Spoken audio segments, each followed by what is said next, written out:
So just a little context for this video. It was recorded while Nicky was giving me a craniosacral treatment, hence the odd angle and the quietness of voice. So subtitles definitely recommended. So I have to admit, it's called craniosacral and you're on my back. Explain that.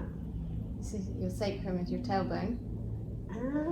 Your cranium is up in your head. I've never made that connection between sacral as in that. I assumed it was. So I'd never made that connection. Cranium and sacrum. Ah, okay. Which basically is us saying we're treating your central nervous system, i.e. your brain and your spinal cord. Right.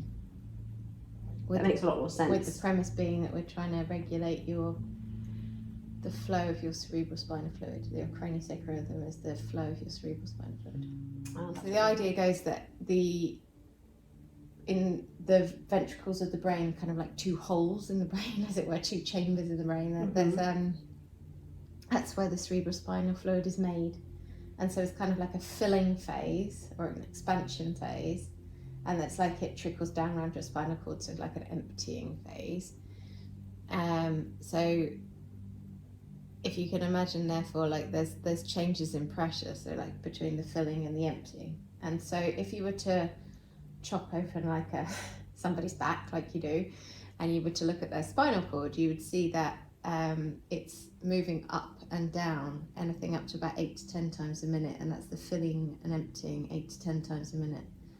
Wow. So it's another rhythm in the body, just like your breathing rhythm and your heart rate. It's just another rhythm, but it's so subtle that not many people feel it or would look at it. But for example, you're emptying now, so you're going down now. And you can sense that just from having your hands on different parts of my spine. Yeah. Wow. That's very and cool. Now you're going back up. Yeah. So you might be able to feel it if you tune it. It's more subtle than you think. So I think a lot of people don't trust that they could possibly feel it because it's too subtle, but because we're very used to a very obvious life and a very obvious things happening to us. And now you're having a big release. And feel the pulsing? Pulsing is releasing. What do you mean by releasing in this context? So depends on how you want to look at it. We can say it's a fascial release. So we're having an effect on your fascia by you lying on my hands. It creates a shear force up through the tissues. So we know that collagen, which is the strongest substance within fascia. Yes.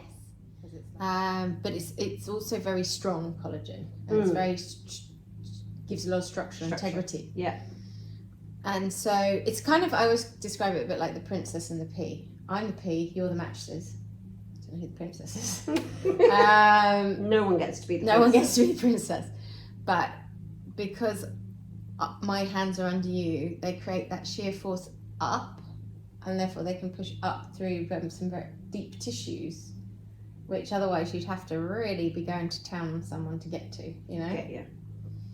And the nice thing is when you hold fascia under this shear force for, I think they saw it took about 2 minutes or so for the fascia to start to unwind and lengthen on its own, and it unwinds the opposite way in which it wound up. So it's basically an unraveling of tight tissue in the most effective, efficient way without having any discomfort, and it's generally quite relaxing and delightful. It's putting the body back into the rhythm it should be. Ideally is in. Yeah.